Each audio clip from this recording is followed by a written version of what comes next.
What was the system like? What was it like to train in that Brookes system? Yeah, I mean, it's pretty cutthroat. It's a bit different now, actually. Like, I think, like my 4 years I was there was the transition stage from amateur to basically professional athletes. The guys I rode with were great, and that's what I loved about it. Like everyone I rode with there, I had the pleasure of riding with like all the guys basically in the team now. And it was great fun. I really enjoyed it, and we were successful because of that, basically. And what do you think really made that so successful, like the system that is now in that kind of transitional phase? I mean, I can't talk what it's like now. I think we were all good rowers, and then we like worked together. We trained together hard. We worked as a team the whole time.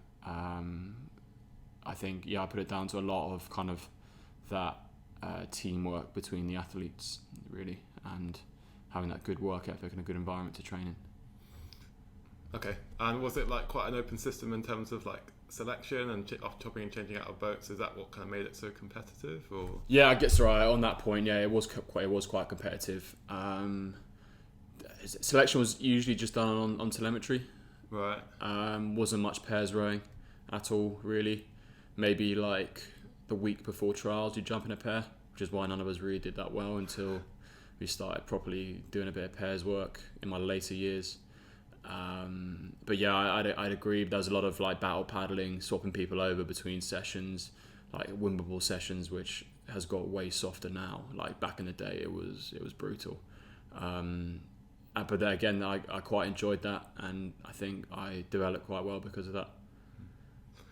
And kind of expanding on the telemetry, like was there a set kind of curve that was sort of taught or encouraged for the athletes, or like philosophies when it came to good telemetry? I mean, we weren't really shown the telemetry at all, so we never really knew how well we were doing.